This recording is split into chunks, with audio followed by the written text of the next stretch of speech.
Hello mga manay ng tahanan, tara samahan niyo ako sa pagtikim ng aking niluto ngayon na spenas at ang shrimp or hipon. Sarap! Ayan na po ang inyong manay. Huhugasan natin to at nagbili ako nito ng isang bandel na spinach dahil itong spinach pong ito kahit napakadami siya, pag hinugasan na ito at niluto ay kukunti na lang po at madami din kaming kakain dahil favorite namin tong spinach. Kaya titry ko ngayon na magluto na ang sahog niya ay hipon. Kaya samahan niyo ako mga mamsi ng tahanan sa pagluto ko ng panibago na naman na version ng inyong manay, ang spinach at ang shrimp. Ayan po itong shrimp na binili ko. Wala akong mabili yung press pa. Naka-freezer po yan, binibenta sa hypermarket.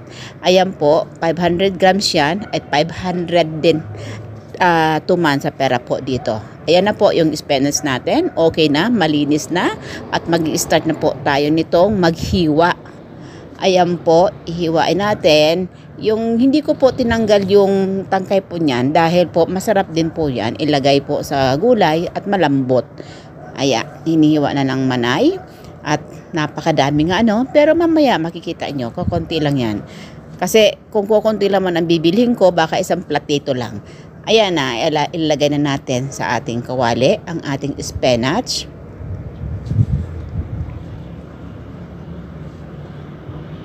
Ayan, umaapaw sa dami.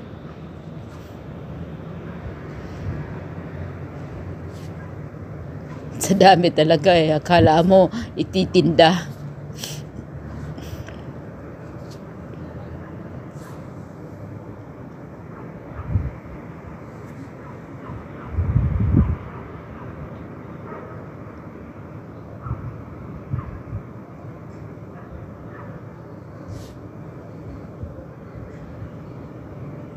Ayan po, okay na. Ilalagay na natin sa aking stove.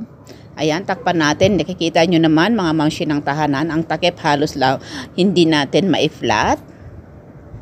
Ayan, start na natin ang ating apoy.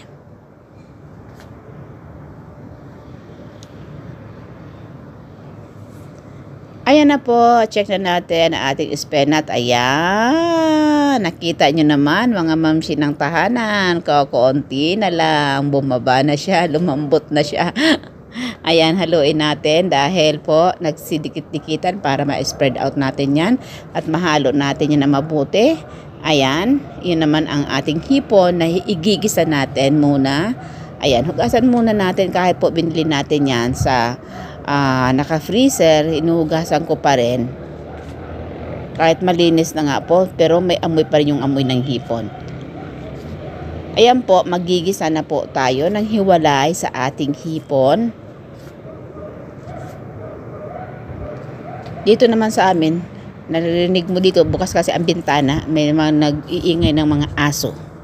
Ayan, atin ang halu-haluin na po. Ilalagay natin ang sibuyas, bawang.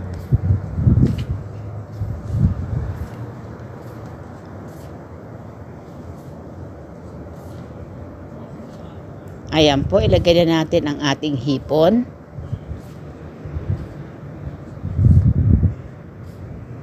Ayan, haluin na natin mga mamsi ng tahanan ang ating ginigisa ngayon na hipon at ang sibuyas, bawang natin. Nilagyan ko po yan ng turmeric powder. Ayan po ang ating mixed spices po natin na nilagay. Ayan, nilagyan ko po ng another pong spices, yung pong hot. Ayan, haluin na natin. Ayan, nakita nyo yellow na siya dahil nilagyan natin ng turmeric powder. Ayan ang ating asin. Ayan, haluin na natin, haluin.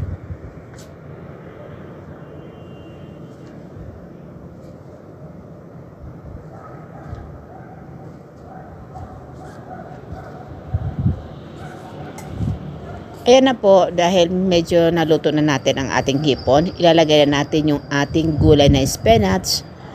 Ayan, imimix na natin po dyan sa ating hipon.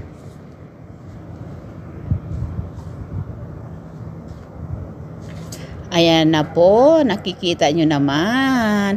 Pinaghalo na natin ang ating spinach at ang ating hipon. Wow! Sana po may nagustuhan,